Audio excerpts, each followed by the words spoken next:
দর্শক, KTV news 24-এ আপনাদেরকে আবারও স্বাগত। সরাসরি দেখানোর চেষ্টা করছি রাজধানীর রাজপথে যুক্ত হয়েছেন ম্যাথ শিক্ষার্থীরা তাদের প্রাণের 4 দফা দাবি আদায়ে। সেই চিত্রই সরাসরি আপনাদের সামনে দেখানোর চেষ্টা করছি দর্শক।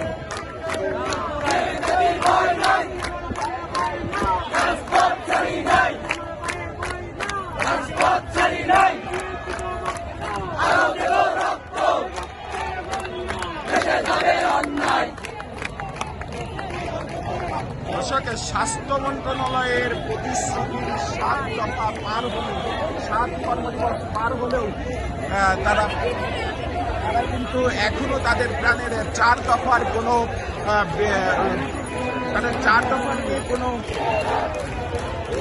সঠিক প্রতিশ্রুতি তারা পান নাই, যে কারণেই কিন্তু পুনরায় তারা আবার যুক্ত হয়েছেন রাজধানীর শাহবাগে তাদের প্রাণের 4 দফা দাবি আদায়ের লক্ষ্যে। দর্শক, সেটি আমরা আপনাদেরকে দেখানোর চেষ্টা করছি নিউজ 24-এর ক্যামেরায়।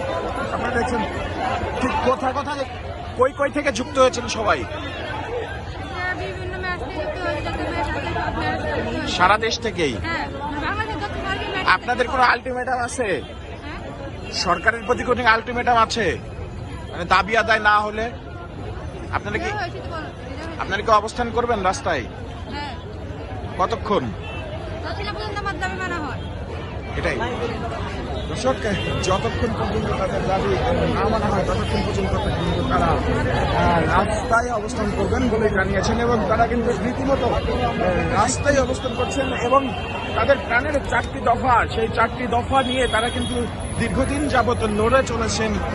শেষমেশ স্বাস্থ্য মন্ত্রণালয়ের দেওয়া 7 দিনের প্রতিশ্রুতি, তারা কিন্তু সেই স্বাস্থ্য মন্ত্রণালয়ের যে 7 দিনের প্রতিশ্রুতি দেওয়ার কথা ছিল সেই বিষয়ে কি হলো?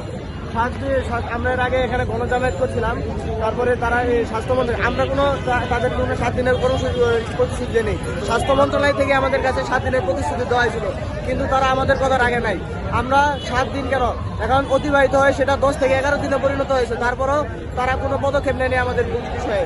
এর জন্য আজকে আমরা লং মার্চ ঘোষণা করেছি এবং এখানে অবস্থান কর্মসূচি করেছি। যতক্ষণ না পর্যন্ত আমাদের 4টা দাবি মেনে নেওয়া না হচ্ছে, আমরা এখানে আন্দোলন চালিয়ে যাব এবং করতে গেলে আমরা এক প্রকার বলতে গেলে অনশনেও যেতে পারি এক প্রকার। দর্শক, অনশনে যাওয়ার কথাও জানিয়েছেন কিন্তু ম্যাথ শিক্ষার্থীরা।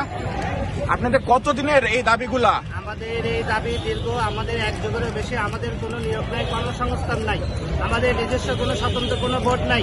আমরা গত প্রায় 10 দিনের বেশি হয়ে গেল। আমরা এর আগে শাহবাগে আমরা কর্মসূচি করেছিলাম, কিন্তু আমাদের 7 দিনের আলটিমেটাম দিয়েছিল স্বাস্থ্য অধিদপ্তর থেকে, কিন্তু আমরা 7 দিন পরে গেলেও আমাদের কোনো তারা পরীক্ষা না করে আমাদেরকে তারা মন্ত্রণালয় থেকে বের করে দিয়েছে। তো আমরা এর প্রতিবাদে আমরা সারা বাংলাদেশ থেকে আজকে বাংলাদেশের যে ম্যাথসের যে আন্দোলন 4 দফা, সেই 4 দফা নিয়ে আমরা শাহবাগে লং মার্চ কর্মসূচি পালন করছি। ইনশাল্লাহ আমাদের এই দাবি পূরণ না হওয়া পর্যন্ত আজকে আমরা এই রাজপথ ছাড়ব না। হয় আমাদের দাবিগুলো মেনে নেবে, না হলে আমাদের এই প্রতিষ্ঠানকে একদম চিরকালের জন্য বন্ধ করে দেবে। স্বাস্থ্য মন্ত্রণালয় কিংবা সরকারের প্রতি আপনাদের কোনো আহ্বান কিংবা আলটিমেটাম আছে কিনা? হ্যাঁ, সরকারের প্রতি আমাদের আজকে কোনো আহ্বান বা কোনো আলটিমেটাম থাকবে না। আমাদের আজকে লং মার্চে যা হবে আমাদের রাজপথ থেকে গেটে টাকাতে আমাদের প্রকাশ করতে হবে। আমরা সরকারকে সময় দিতে পারতেছি না, কারণ আমরা 2016-17তেও আমরা এরকম লং মার্চ অনুষ্ঠিত করছি। এইভাবে আমরা কন্টিনিউ আন্দোলন করছি। সরকার আমাদের খালি সময় নিচ্ছে 7 দিন, 10 দিন, 3 মাস, এইভাবে আমাদের দীর্ঘ প্রায় 6-7 বছর হয়ে গেল। আমাদের কোনো নিয়ত নাই।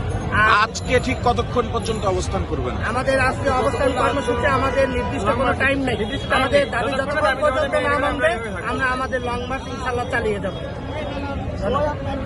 দর্শক, দীর্ঘ দিনের আন্দোলনের আজকেই তারা ইতি টানতে চান। আজকেই তারা জানিয়েছেন যদি কোনো ধরনের কোনো সুফল তারা না পান তাহলে কিন্তু তারা রাস্তা ছাড়বেন না, রাস্তায় রীতিমতো অবস্থান করছেন এবং অবস্থান করবেন। দর্শক, কেটিভি নিউজ 24-এর ক্যামেরায় ম্যাথস আন্দোলনের সাথে ছিলাম সুজয় মজুমদার, কেটিভি নিউজ 24 ঢাকা।